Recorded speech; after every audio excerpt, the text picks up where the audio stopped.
Welcome to Motivational Monday. This is Fed Razak, Senior Trading Strategist here at CMTrading. And today, I'd like to break down cutting your losses, but not just where it comes to be applicable to trading, but everything else that we do in life. But before we start, make sure to smash the like button, share, and do subscribe, especially if you find value in this presentation. Now, when you come to trading the financial markets, one of the usual mantras is one of two things. Don't fight the tape, okay? That used to be the best one. And the second was cut your losses, right? You don't want to get into a position where you're accumulating too many losses and then you're digging yourself into this massive hole that now you have to dig yourself out of, right? I mean, if you can take certain losses, there are certain things that are within the protocols, within reason to starting out a business, but you can't take such a loss or such a windfall of a loss. It'll take you for the next 6-7 months to get out of it. Even a month's worth of trading to get out of it. You can't do that, right? So if there's anything in life that takes you off of your game by a month, by a week, by just the fact that it takes you off balance, you have to now observe whether or not that needs to be cut out from your life. Now that could be just a pet in your life, that you bought a pet and it's driving you crazy.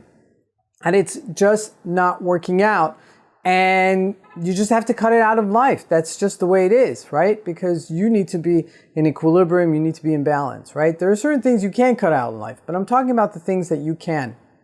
Now, this is applicable to whether or not it's finances. Using credit cards, for example, is a good example, right? Because many a times we have this false sense of exposure to the market that we can actually spend so much, right? So much more, that we have all this credit limit that is beyond our, doable amount, right? It's like giving somebody the ability to drive, right? And I don't know why they do that with cars, right? They give you the ability to drive so much faster than what the speed limit allows you.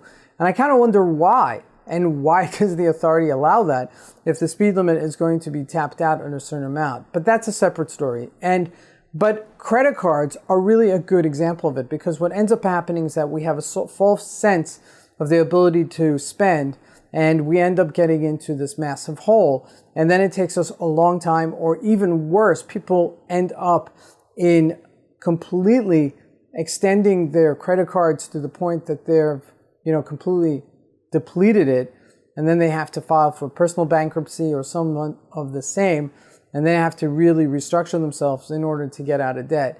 Now, in life, there are challenges, and there will be things that will come our way, but you have to know when to cut those losses. I mean, it could be even a relationship where the person is toxic, and it's imbalancing yourself. It's imbalancing what you want to create in your life, and that is just can't go on, right? So you got to put a time frame on it. Okay, that's number one. You have to identify it. Okay, that's a precursor, but you also have to put a time frame of how long you're willing to allow these losses to continue. And number three, you have to set up a certain plan, how you're going to circumvent yourself into producing the outcome that you do want. So it is a challenge in life, and I'm telling you, if you can apply these cutting your losses in life to other aspects of your life besides trading, it's really a very useful tool. Now, I've always said this, that when you're using one word of talent, when you have one wisdom, whether in one industry or another industry, it's always transferable. So if you have understood the concept of cutting your losses when it comes to trading, you then know how to apply it to other areas of your life. Whether it's, utilizing, spending up too much time or not spending enough good time, you know how to cut your losses because you're more aware of it. Thank you for joining me for this Motivational Monday. We'll see you here next week.